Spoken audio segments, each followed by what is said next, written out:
Buonasera a tutti. Good afternoon, everyone.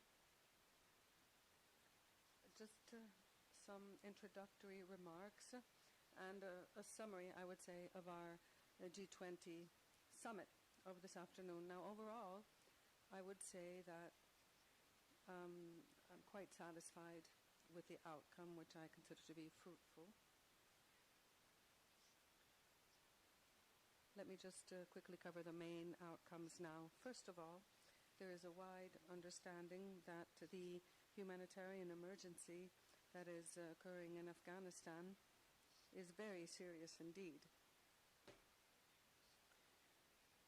Multiple people, representatives of international institutions and the UN are speaking in terms of humanitarian catastrophe. And they've also noted how the situation is getting even worse now that winter is nearer. Now, this is something that needs to be underscored. In fact, this is where we need to focus and where we need to reach an agreement, which has been reached, in fact, because there is a great willingness to take action. And I would say that we have agreed on the need to tackle the humanitarian emergency. And I would say that nearly everyone agrees that we need to take a unified stance vis-à-vis this goal that we have set for ourselves. So there is a mandate, a general mandate for the United Nations to coordinate the reply that is needed, and a mandate which will allow the UN to take direct action. So we have the different actors, the countries concerned, the European Union, and I will shortly say something about the EU as well as the international financial institutions, which are the International Monetary Fund, the World Bank, and the other UN agencies. So all of them will be operating under this umbrella, as it were. So I said I would say something about Europe. In fact, the President of the European Commission, Madame von der Leyen, announced that they will be dispersing $1 billion to this end. This is one of the pledges, one of the commitments made to finance the humanitarian response. So even the United States President announced that there would be an increase, if I'm not mistaken, to $300 million increase, or a disbursement of $300,000 to meet this need. And during our conversation, there were other issues, of course, that we considered. We have to prevent the economic collapse of the country. Now, that means a number of different things. In the near term, we have to make sure that the payment system in Afghanistan doesn't collapse. We have to make it possible to keep payments. Payments have to be made. So we need to try to save whatever is left of the banking system, because if the banks collapse entirely, if the system collapses entirely, then it would be, again, very difficult to continue providing humanitarian assistance. So, as I was saying, the two go hand in hand. Now, there was another issue that we pointed out in our final summary. We didn't really deal with it extensively during the meeting itself, but we have to keep up our fight against COVID-19. Perhaps it's not the top priority, but if nothing is done, then the situation is going to get worse and worse. And we then covered other urgent matters. In other words, how to provide relief for migrants, what kinds of programs are needed, and then setting aside the humanitarian dimension, we also focused on human rights, and I would say that pretty much everyone focused on the rights of women, and we have to make sure that they will keep having access to education, that we mustn't go back 20 years on this point. And I do believe that all the G20 participants pointed that out. We also agreed on the need for Afghanistan to not become a haven, a sanctuary for international terrorists. And I would say that all the leaders are indeed committed to that. And that means that we have to coordinate our fight against terrorism. And we then moved on to some operational matters. One of them has to do with the Kabul airport. Now, if the Kabul airport is not open, it will be very difficult to organize and coordinate international assistance. We also spoke of the need to have neighboring countries involved somewhat in these operations, because we have to try to put some order in what is being done. More than 600,000 people are displaced, and we have millions of migrants who have gone missing. So basically, we have to try to make these people, these migrants, more visible. We have to make sure that all these movements are done in an orderly fashion. And we also have a summary of the meeting where we see the principles, the objectives, our actions and measures that we hope to adopt. Basically, that's what we discussed, and I also asked everyone to try to work together, especially when it comes to our humanitarian response, because this is how we can hope to overcome the inevitable differences in foreign policy, geopolitical views, and I would say that we all agree on that. So I will stop there, and I'm very happy to answer any of your questions. Thank you. Now, we have about 10 people who've asked to ask questions. We have Italian press and international press. Marco Galluzzo, Corriere della Sera, may start. Good afternoon, President.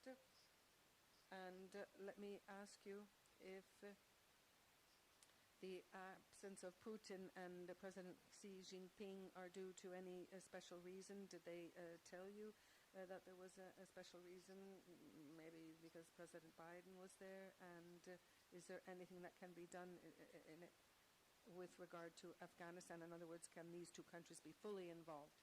Non era dovuta a motivi specifici, è stata comunicata in anticipo che sarebbero stati rappresentati uno dal ministro degli esteri e un altro non mi ricordo, un altro ministro, insomma, del governo, del Consiglio di Stato. E quindi no, il coinvolgimento c'è stato moltissimo prima della riunione. Tenete presente poi che questa riunione del G20 viene dopo un'assemblea generale delle Nazioni Unite e dopo il meeting ministeriale dei ministri degli esteri. Quindi il coinvolgimento è stato continuo durante tutto questo periodo e continuerà per la preparazione del G20 sanità, del G20 clima di fine mese. Quindi no, su quello non credo di poter dire che ci sono stati motivi particolari di politica estera. In generale questo meeting io lo considero un successo, perché credo che sia la prima occasione in cui i leader hanno dato una risposta multilaterale alla crisi afghana. Ed è veramente uno dei primi casi, prime affermazioni di multilateralismo che c'è stata quest'anno. Quindi se uno vuole avere una prospettiva un pochino più di lungo periodo nel giudicare questo evento, potrebbe dire che insomma tutto sommato il multilateralismo sta ritornando con fatica, ma sta ritornando come schema di lavoro dei paesi più importanti del mondo. John Follen per Bloomberg. Prime Minister, a question in English. Several G20 members are talking to the Taliban, but they're not recognizing the government. I'd like to ask you, what prospects are there for all members of the G20 to recognize the government, to help deal with the humanitarian crisis and especially with the economic chaos underway now? There will be different stages. Now we have to answer the humanitarian crisis. That's the very first thing. If that requires, and it will require contacts with the Taliban. There's no alternative to having contacts with them. They are essential for this answer, for this response to be effective. But as you said, that doesn't imply a recognition. A recognition will have to acknowledge that the Taliban will be judged for what their deeds are, not their words. The government, as we know, it's not really inclusive. It's not really representative. The women's right, so far as we can see, we seem like going back 20 years, at least now. So recognition means, at least by most of the G20 countries, means that progress has been made exactly along the words and the commitments the Taliban government took a few days ago. Gerardo Perosi. Gerardo Perosi, Sole 24 Ore. Good afternoon. The desperate images of Camp Arena, it was like a part of Italy in Afghanistan, and so we really wonder what was done in so many years, what could have been done better, and what will be done in the future for that country. There are two fronts that you mentioned, the humanitarian front and the financial emergency.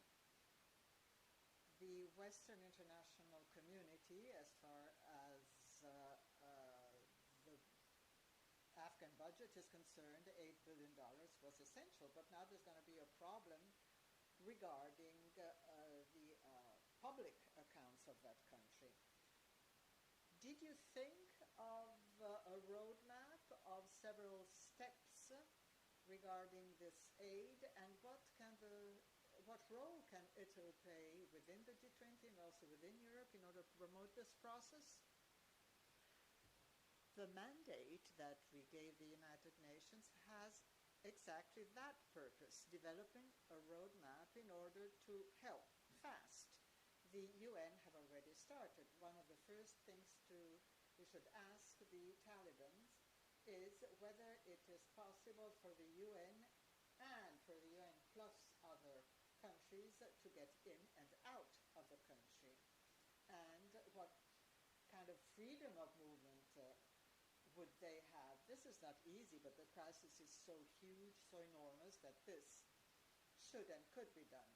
From the economic point of view, appropriations are very substantial. The EU in particular has committed $1 billion, as recently announced. Our appropriation is one of the highest in Europe, I think. The US also, as I said, gave a large amount of money. So there's a great willingness. Plus, we should think of the IMF and the World Bank, which are also going to contribute. But there's something more besides the humanitarian assistance. We need the economy to be there. We need to prevent its collapse.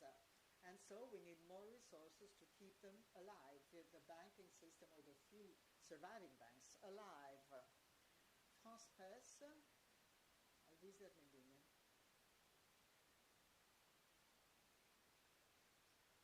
Good afternoon. I'd like to ask you whether Mr. Putin's absence is somehow linked to the fact that Iran and Pakistan have not been invited. Minister Lavrov had asked for them to be invited when he was in Rome last time. And then was it worthwhile organizing this meeting with the absence of China and Russia? As I said earlier, yes, it was worthwhile indeed. It is the first multilateral response to the Afghan crisis. is very important.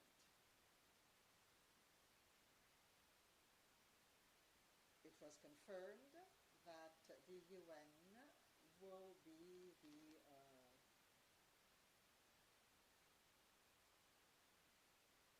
Mr. Putin's absence, as far as I know, there's no link between the fact that no, I don't think that that we were asked to invite Iran, but anyway, I don't think there's anything to do with that. We talked a few weeks ago. We had a long, cordial conversation. No, so I would say no. And the same applies to President Xi. So, no. And everybody else was there. So it was a very important opportunity also to smooth everything out. Some said it's your responsibility. You are responsible for what happened.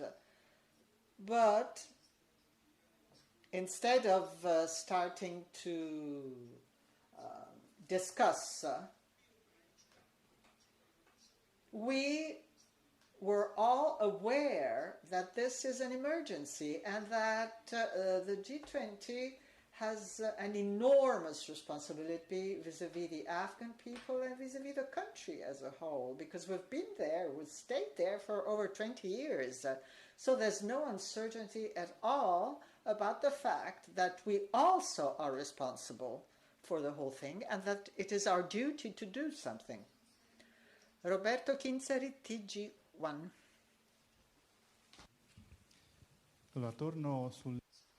I'd like to go back to the issue of Russia and China.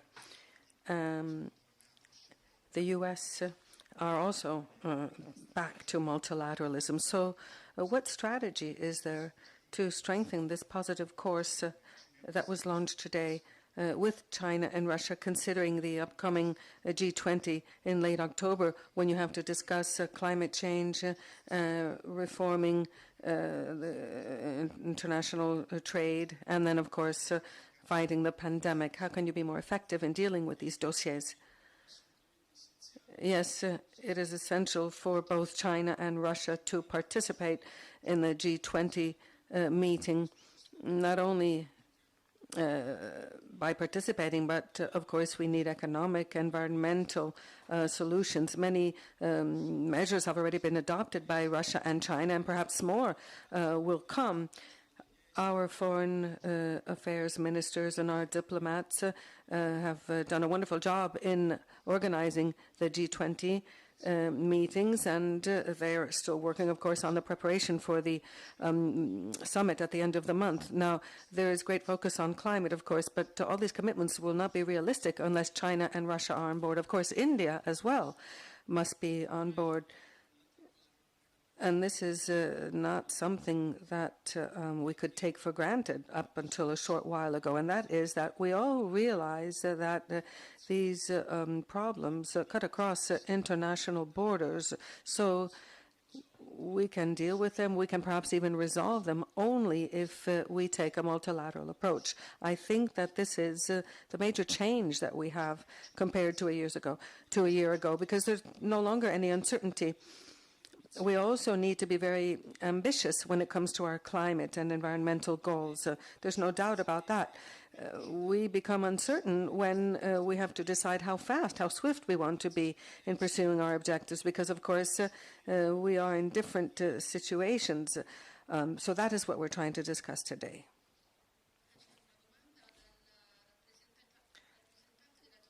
We now have Esma Kashir from the Turkish television.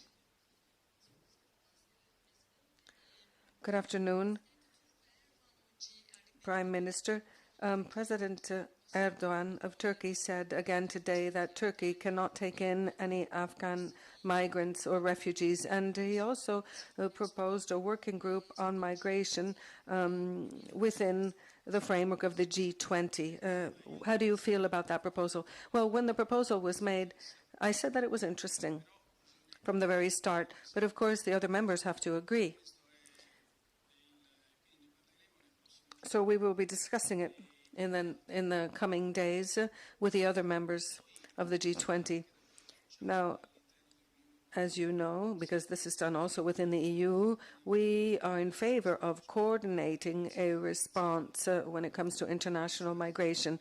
And in fact, we are doing this. As we've always said, we've been pretty much left to our own devices in this matter. So this is an initiative, I think, that is, in fact, moving in that direction. But as I said, we'll have to see whether the other member countries are willing to participate in that idea. We have a question from Simone Cantarini, Agenzia Nova. Good afternoon, Prime Minister. My question has to do with the ways in which you plan to disperse this financial aid in support of the Afghan economic system. How will this be done? And will you also be discussing this with partners like Russia and Uzbekistan and Tajikistan in order to make it possible for this to occur, this kind of support? Yes, well, the neighboring countries, of course, have to be involved, and this is a point that was raised from the very start, especially by the Russian Federation. In any case, I would say that everyone agrees.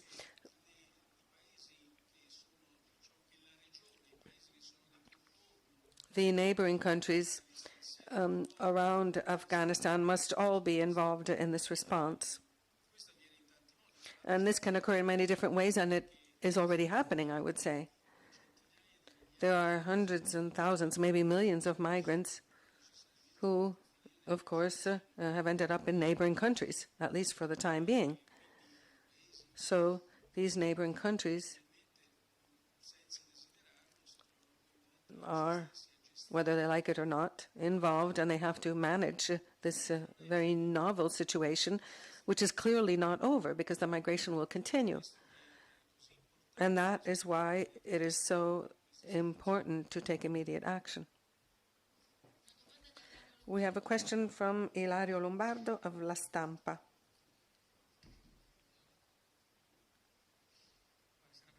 Good afternoon, Prime Minister.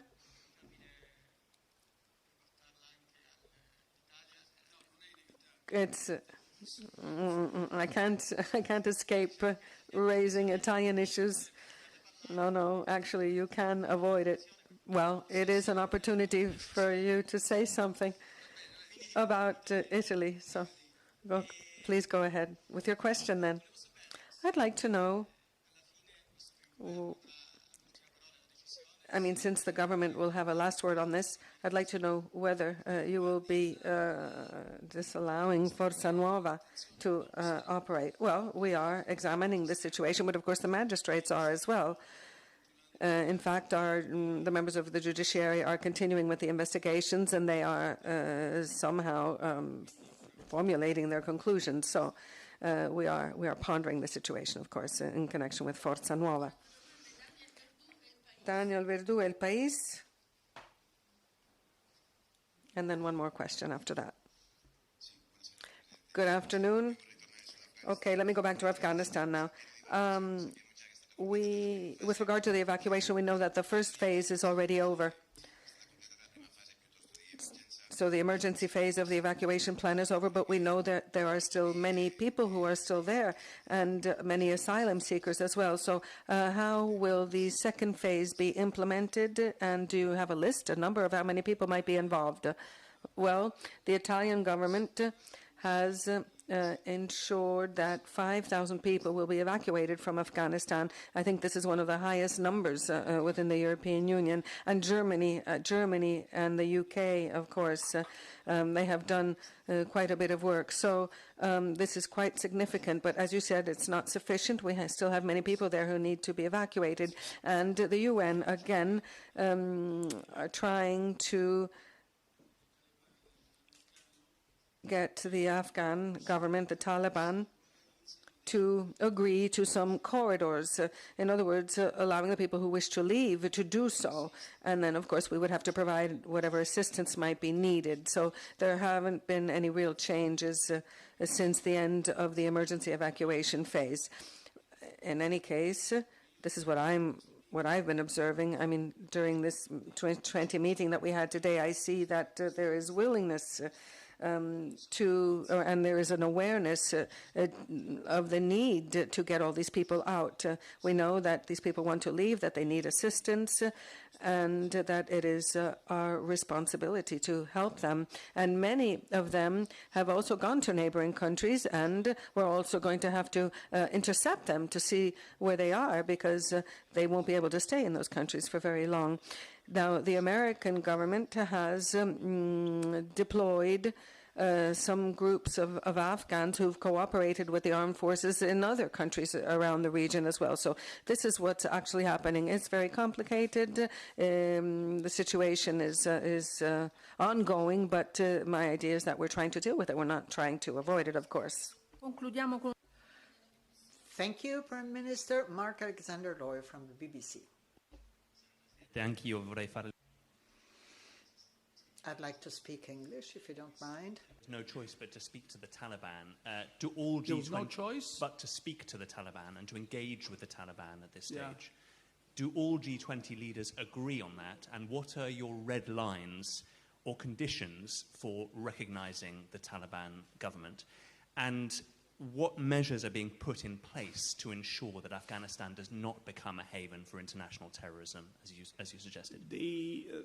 Well, the answer to your first question is that it's very hard to see how one can help the Afghan people, which is a big number, and Afghanistan is a big country, without some sort of involvement of the Taliban government, of de facto government, let's call it this way.